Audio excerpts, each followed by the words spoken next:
Família, hoje nós vamos falar do grande vazamento que rolou sobre o filme de Overlord. Pois é, pra quem não sabe, temos um filme chegando por aí e já saiu lá no Japão, tá? Mas pra chegar aqui nos cinemas brasileiros a gente sabe como é que é a demora pra tradução e tudo mais, então vai demorar mais um pouquinho. Porém, tivemos um vazamento dos 8 primeiros minutos desse filme aí. E é lógico que eu tô aqui pra gente comentar, falar sobre tudo que tem de novo, tá? Como já aconteceu várias outras vezes quando o Overlord lançava alguma coisa. Só que dessa vez, galera, meio que veio a abertura do filme, tá? São os 8 minutos iniciais, antes de aparecer, né? Entrar logo a abertura, enfim, essas coisas todas.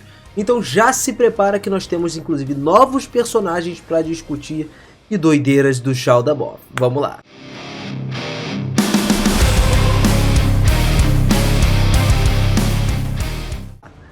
Fala, seus otakus! Beleza? Eu sou o Miras e sejam muito bem-vindos a mais um videozão aqui no canal. E olha só, se liga só, galera. O tão esperado avanço do Demiurgos, ou melhor dizendo, do Shao da Bob, finalmente começou, entrando pra dentro do Reino Santo com tudo. Mas antes da chegada, nós tínhamos dois personagens novos aí que apareceram conversando lá na muralha. Eles eram o Orlando e o Pavel Baraja. É o que vocês estão pensando.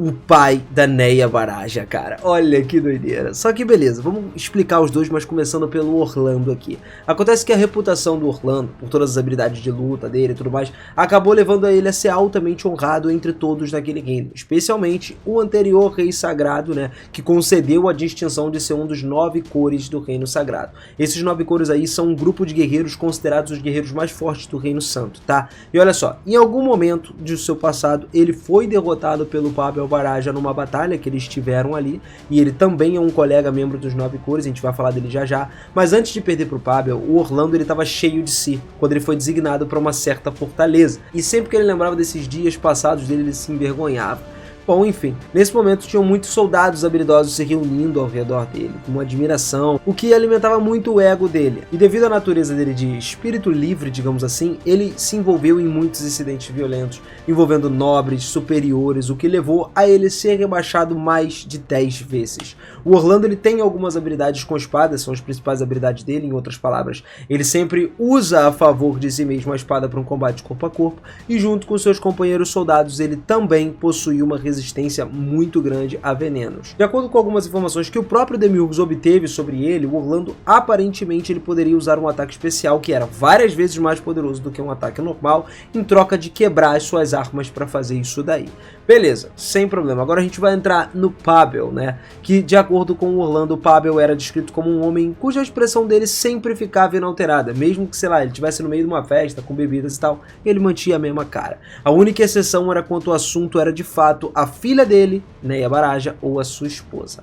O Pavel ele já tinha escolhido viver na cidade por causa da esposa dele. Se a esposa dele não estivesse por perto, ele teria talvez escolhido ficar numa pequena vila lá no lado da floresta para poder ficar tranquilo, vivendo ali a generosidade da natureza.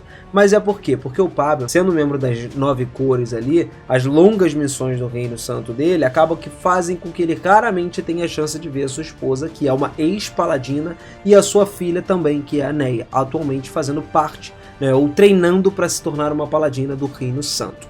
Ele até ensinou a filha todo o conhecimento relacionado a ser um Ranger de fato, né? De acordo com Pavel, basicamente ela ouvia isso com atenção, sempre focada nesse negócio. Por outro lado, quando Pavel retornava para sua casa depois de uma longa ausência ali do serviço militar, a filha dele, né, frequentemente ficava fora de casa por conta do trabalho dela em tentar se tornar uma paladina. Pavel honestamente não sabia o porquê que a filha queria tanto se tornar uma paladina, inclusive era uma das coisas que eles estavam conversando lá, né, ele e o Orlando em cima da muralha, ele falando da Neia e tudo mais, e sabe que ela não era uma pessoa boa com espadas ou algo do tipo, mas sempre foi uma pessoa muito boa com arco e flecha, né. No entanto, ele parece se importar com o bem-estar e o futuro da filha dele por pensar nisso, e cara, sempre que alguém elogia a filha dele, ele, porra, se sente orgulhoso, né, como um pai se sentiria.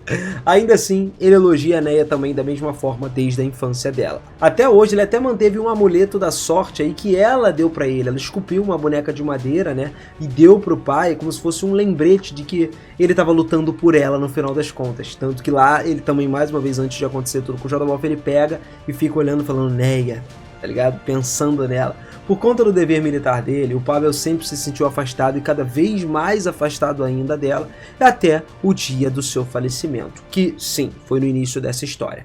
Indo pro ponto que não foi mostrado aqui nesse iniciozinho, acontece que antes dessa muralha toda, do Jodorowsky chegar lá, em algum momento da história, antes ou durante a guerra, não fica claro, né, quando isso aconteceu, o Demiurgos, ele mandou assassinar o Caspond Pesares, o príncipe, né, por meios desconhecidos e tal. Com o Caspond misteriosamente morto agora, sem o conhecimento de todos do Reino Sagrado, o Demiurgos fez com que o Doppelganger, que foi preparado para ele pelo seu mestre, pelo Ainz, assumisse o papel do príncipe na guerra, conforme tinha sido planejado.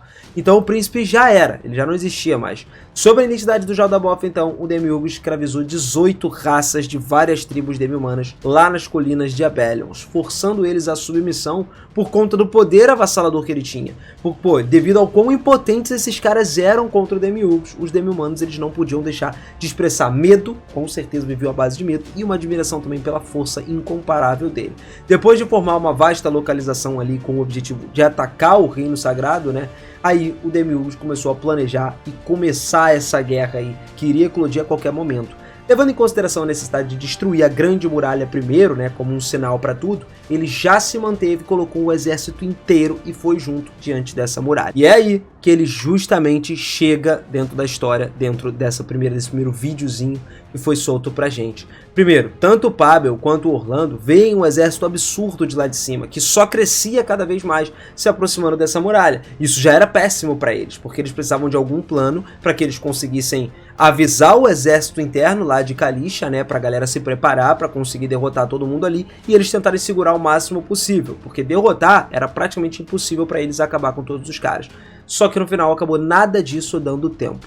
Depois do Demiurgos chegar, ele declarou as intenções dele, começou a falar ali, até tentou uma negociação com um general humano que estava no comando da Grande Muralha. Só que a gente sabe que esse general aí, o cara não era muito amigável, falou que não ia rolar, tá ligado? Ele não podia derrotar simplesmente essa muralha. Era como se ele estivesse falando, tipo, você só vai passar disso daqui por cima do meu cadáver? Pois é, o Demiurgos foi lá e passou, porque ele usou uma magia para invocar um meteoro que rompeu essa barreira que protegia o reino. Ou seja, o general, dizendo que não era aceitável que o Demiurgo fizesse o que ele queria, simplesmente assinou o próprio óbito dele, porque foi lá, a fortaleza, sendo a muralha gigante, foi destruída com um único golpe. Mano, não tem nem condições, né? Basicamente não ia ficar tudo lindo e maravilhoso. O Demiurgos mandou ver com um meteoro lá, mas acontece que ainda tivemos um problema antes desse meteoro. O Pavel, ele se separou do companheiro dele, do Orlando, né? Eles foram para áreas diferentes, e aí o Pavel, ele assumiu a liderança das unidades de arqueiros dele para poder lidar com essa invasão. Lembra que a gente falou que eles tinham que de alguma forma segurar? Ele então avistou o Jaldabaoth, todos eles já conheciam o Jaldabaoth, principalmente por tudo que ele já tinha feito lá em Ristich. O próprio Demiurgos acabou falando isso lá para eles e tal. Só que o problema é que o Pavel, ele confundiu o Jaldabaoth como um demi-humano meio que mais civilizado. Então, depois de investigar brevemente, ele mobilizou as tropas para tentar matar o líder de toda aquela coalizão demi-humana ali. Só que os seus ataques no Jaldabaoth não foram capazes nem de fazer cosquinha. Enquanto ele estava lá preparando outro ataque, aí foi quando aconteceu a questão do meteoro que eu falei. O Jaldabaoth ativou o Striker dele e matou toda a unidade instantaneamente. Durante os últimos momentos, ele até lembrou, né, o Pavel, do seu tempo com a sua esposa e com a filha dele, principalmente, durante o tempo que a Neia era mais jovem. Aí, depois que o Pavel foi morto pelo feitiço do Jaldabaoth, quem pulou atrás dele? O Orlando. Ele pulou pela muralha, foi atacar o inimigo para tentar se vingar do amigo dele. Só que o Jaldabaoth, ele não sentiu nenhuma ameaça vindo do ataque do Orlando. Então, antes que o Orlando pudesse alcançar ele, o Jaldabaoth simplesmente virou e usou aquela habilidade, né, do Demiurgos de comando e por voz, e ele ordenou que o Orlando se matasse, tirasse a própria vida dele com a espada, enfiando ela no pescoço, o que ele simplesmente pegou e obedeceu. Aí acabou, ele morreu. Depois que ele destruiu tudo, o Demiurgos voltou, ordenou para os escravos dele, semi-humanos agora, que eles começassem o seu ataque, e de qual maneira que ele fez isso? Ele simplesmente foi lá e arrancou o braço de um dos demi-humanos, mais uma vez provando que ele era forte. Ele é o comandante dali, ele é o mais poderoso e poderia fazer isso com o exército inteiro se ele quisesse. E aí a marcha começou, cara. Todo mundo começou a ir firme e forte para dentro do Reino Santo, se direcionando para Kalisha, e aí o Demiurgos parou os demônios dele e pediu para que eles apoiassem os demi-humanos, não deixando nenhum dos humanos de dentro da fortaleza de Kalisha fugir dali. Eles precisavam de todos aqueles humanos vivos. Assim, lá em Kalisha, ele se infiltrou na cidade e começou a onda de carnificina para atrair a atenção de todos os paladinos localizados por ali.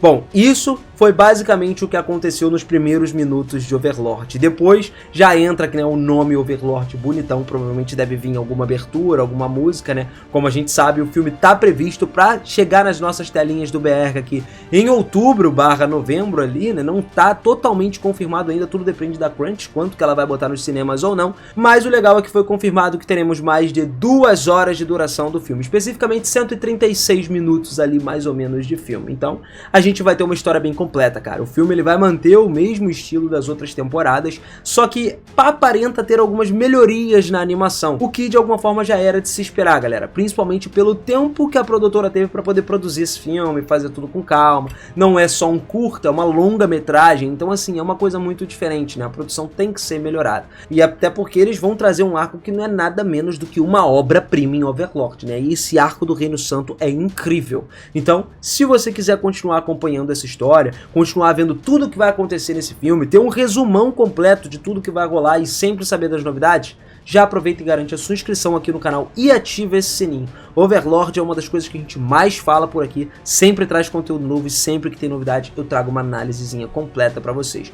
Foram 8 minutos que já disseram muita coisa pra gente e já deu aquela palhinha, aquele gostinho de quero mais pra essa história, cara. Eu tenho certeza que você também gostou, então comenta aí se você gostou, não gostou, o que você espera pra essa história, tá? Muito obrigado por tudo, aquele forte abraço pra vocês. Beijo no coração e até a próxima. Valeu!